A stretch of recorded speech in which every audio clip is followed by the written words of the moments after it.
আগামীকাল বরাকের নির্বাচনী রণডঙ্কা বাজাতে প্রস্তুত কংগ্রেস।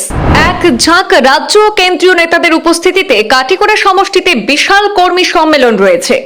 বরাকের ৩ জেলার কর্মী সম্মেলনকে সামনে রেখে প্রস্তুতি তুঙ্গে। বরাকের ১৩টি সমষ্টিতে পাখির চোখ রেখে রণনীতি তৈরি করবে কংগ্রেস। উপত্যকার সংখ্যাগুরু সমষ্টি থেকে নির্বাচনী রণডঙ্কা বাজাবে কংগ্রেস। প্রস্তুতি খতিয়ে দেখতে অনুষ্ঠানস্থলে উপস্থিত অল ইন্ডিয়া কংগ্রেসের সম্পাদক তথা আসাম প্রদেশ কংগ্রেসের ইনচার্জ বিকাশ উপাধ্যায়। ২০২৬ বিধানসভা নির্বাচনকে সামনে রেখে বরাক উপত্যকার জোরদার প্রস্তুতি শুরু করেছে কংগ্রেস। আগামীকাল বুধবার কাটিগড়া সমষ্টিতে একটি বৃহৎ কর্মী সম্মেলনের আয়োজন করা হয়েছে। কাটিগড়ার ঐতিহ্যবাহী বারুণী মেলার মাঠে অনুষ্ঠিত হতে চলেছে এই কর্মী সম্মেলন, যাকে ঘিরে কংগ্রেস শিবিরের তৎপরতা তুঙ্গে। বরাক উপত্যকার ৩ জেলা জুড়ে কর্মী সম্মেলনকে সামনে রেখে সংগঠনকে আরো শক্তিশালী করার লক্ষ্য নিয়েছে দলটি। বরাকের ১৩টি বিধানসভা কেন্দ্রকে কেন্দ্র করে সেখানে নির্বাচনী রণকৌশল চূড়ান্ত করার দিকে নজর রয়েছে কংগ্রেস নেতৃত্বের। উপত্যকার গুরুত্বপূর্ণ সমষ্টিগুলি থেকেই আগামী দিনগুলোতে নির্বাচনী লড়াইয়ের সূচনা করতে চায় দলটি। এই কর্মী সম্মেলনে উপস্থিত থাকবেন আসাম প্রদেশ কংগ্রেস কমিটির সভাপতি তথা সাংসদ গৌরব গগৈ, সাংসদ প্রদ্যুৎ বরদলৈ, সাংসদ রকিবুল হোসেন এবং বিরোধী দলনেতা দেবব্রত শইকীয়া সহ রাজ্য ও কেন্দ্রীয় স্তরের একাধিক কংগ্রেস নেতা। ইতিমধ্যে সভাস্থলে পৌঁছে প্রস্তুতি খতিয়ে দেখছেন অল ইন্ডিয়া কংগ্রেসের সম্পাদক তথা আসাম প্রদেশ কংগ্রেসের ইনচার্জ বিকাশ উপাধ্যায়। পরিদর্শনের সময় তার সঙ্গে ছিলেন বিধায়ক খলিল উদ্দিন মজুমদার, বিধায়ক মিসবাহুল হক লস্কর এবং প্রাক্তন বিধায়ক আমিনুল হক লস্কর। কংগ্রেস নেতৃত্বের দাবি, এই কর্মী সম্মেলনে প্রায় ২০ থেকে ২৫ হাজার কর্মীর উপস্থিতি হতে পারে। বরাকে কর্মসূচির মাধ্যমে নির্বাচনের আগে সংগঠনকে আরো সক্রিয় এবং শক্তিশালী করার বার্তা দিতে চায় কংগ্রেস, এমনটাই মনে করছেন রাজনৈতিক পর্যবেক্ষকরা। বারুণী মেলার মাঠ থেকে আগামীকালকের এই সমাবেশের প্রস্তুতির আরো বিস্তারিত জানাচ্ছেন আমাদের প্রতিনিধি জুবাইর আহমেদ।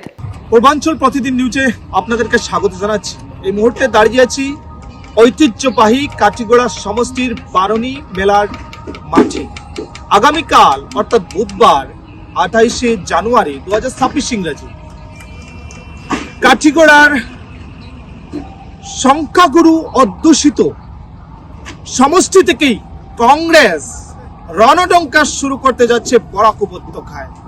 উপস্থিত থাকার কথা রয়েছে সাংসদ গৌরব গগৈ অর্থাৎ প্রদেশ কংগ্রেসের সভাপতি। এখানে ওয়ার্কার মিট রয়েছে, কর্মকর্তাদের সাথে নিয়ে মত বিনিময় করবেন। আগামী ২০২৬ বিধানসভা নির্বাচনের যে কর্মপন্থা এখান থেকেই শুরু করতে চাচ্ছে বরাক উপত্যকায় কংগ্রেস। এবং ইতিমধ্যে কংগ্রেসের পক্ষ থেকে বলা হচ্ছে এআইসিসি অল ইন্ডিয়া কংগ্রেসের কমিটির পক্ষ থেকে নেতারা উপস্থিত হবেন এবং কি রাজ্য থেকে যারা কংগ্রেসের নেতৃত্ব দিচ্ছেন সাংসদ রকিবুল হোসেন, সাংসদ প্রদ্যুৎ বরদলৈরা উপস্থিত থাকবেন আগামীকালকের কংগ্রেসের সভায় বারুণী মেলার মাঠে। ইতিমধ্যে প্রাঞ্জল গাঠুয়ারও উপস্থিত হয়েছেন, এআইসিসির জেনারেল সেক্রেটারি কংগ্রেসের বিকাশ উপাধ্যায় উনিও এসেছেন। তাছাড়া কংগ্রেস কর্মকর্তাদের মধ্যে উৎফুল্লিত দেখা যাচ্ছে এবং কিছু যারা মনোনয়ন প্রত্যাশী রয়েছেন তারাও ইতিমধ্যে এসে গেছেন এবং কিছু কথাবার্তাও করছেন, একটা চায়ের ব্রেক নিচ্ছেন। আগামীকালকার যে প্রস্তুতি সেটা শেষ হয়ে গেছে। রাত পুহালেই এখানে বারুণী মেলার মাঠে উপস্থিত হবেন কংগ্রেসের তাবড় তাবড় নেতারা এবং মত বিনিময় করা হবে ব্লক মন্ডল কংগ্রেসের, বুথ কংগ্রেসের কর্মকর্তাদের সাথে নিয়ে। এবং আগামী দিনের কর্মপন্থা এখান থেকে শুরু করতে যাচ্ছে কংগ্রেস। বরাক উপত্যকার সংখ্যাগুরু সমষ্টি থেকেই শুরু করতে যাচ্ছে রণডঙ্কা কংগ্রেস এবং কংগ্রেসের সভা আগামীকাল সকাল 10:30 ঘটিকা থেকে শুরু হবে বলে জানা গেছে। असम में कांग्रेस के कार्यकर्ताओं का सम्मेलन जोन वाइज किया जा रहा है और मैं समझता हूँ कल बुराक के काटीगोड़ा में हैलाकांडी, करीमगंज और सिलचर के कार्यकर्ताओं का सम्मेलन है। वरिष्ठ नेता दिल्ली से आएंगे, असम कांग्रेस के अध्यक्ष, नेता प्रतिपक्ष, सांसद और सभी वरिष्ठ नेता यहाँ पर आएंगे। हमारे बूथ कमेटी के साथी, हमारे बीएलए, हमारे मंडल कमेटी, हमारे ब्लॉक कमेटी, महिला कांग्रेस, युवा कांग्रेस, सेवा दल, एनएसयूआई और सभी कांग्रेस के कार्यकर्ता यहाँ पर उपस्थित होंगे और कल से जो आने वाले समय में विधानसभा का चुनाव 2026 में असम में हो रहा है, उसको लेकर कार्यकर्ताओं के साथ कांग्रेस पार्टी की लीडरशिप बातचीत करेगी। कांग्रेस किन मुद्दों को लेकर कांग्रेस पार्टी इस लड़ाई को लड़ने वाली है, उस पर भी कल यहाँ पर चर्चा होगी। मैं समझता हूँ अभी तक ऐतिहासिक कार्यक्रम जो जोन में हुए हैं, उससे अच्छा कार्यक्रम यहाँ पर होगा। और जिस प्रकार से कार्यकर्ताओं का उत्साह, कांग्रेस परिवार के साथियों का उत्साह देखने को मिल रहा है, मैं समझता हूँ आने वाले समय में जरूर बोराक की भी 13 सीटों में कांग्रेस पार्टी ज्यादा से ज्यादा सीटों पर चुनाव जीतेगी। भारतीय जनता पार्टी की सरकार और उनके कल कारनामे, आज पूरा देश और दुनिया भारतीय जनता पार्टी के भ्रष्टाचार को जानता है। किस प्रकार से भारतीय जनता पार्टी में अंतरकलह चल रही है, किस प्रकार से भारतीय जनता पार्टी में मतभेद, अंदर गुट की राजनीति चल रही है।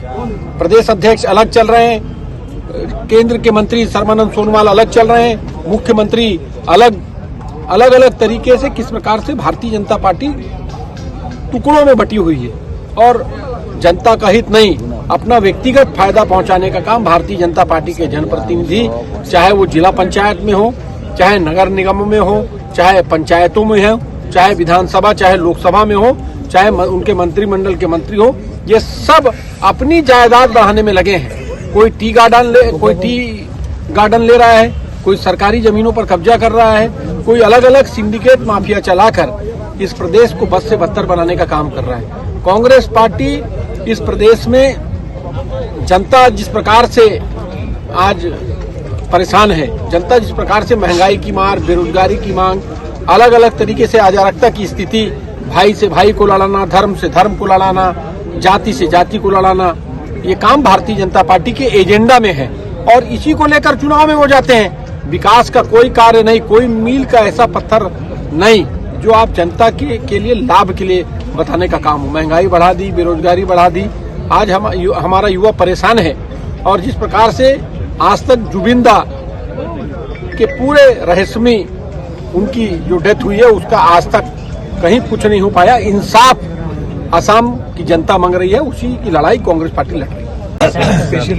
जिस प्रकार से एसआर को लेकर एक भ्रम की स्थिति Bharatiya Janata party election commission को कठपुतली की तरह नचा रहा है, जानबूझकर छांट के उन धर्म और जाति के लोगों का नाम काटा जा रहा है जो उनकी विचारधारा का डटकर विरोध करते हैं, जो उनकी गलत नीति का विरोध करते हैं, उनको नोटिस दिया जा रहा है, उनका नाम काटा जा रहा है। जो मरे हुए लोग हैं, जो अभी इस दुनिया में नहीं है, उनका वोटर लिस्ट से नाम अभी तक कटा नहीं, और जो जीवित लोग हैं, जो वर्तमान में उपस्थित लोग हैं, उनके नाम को काटकर उनको नोटिस देने का काम ये भारतीय जनता पार्टी की सरकार के कठपुतली बनकर निर्वाचन आयोग कर रहा है। उसकी लड़ाई भी लगातार कांग्रेस पार्टी लड़ रही है।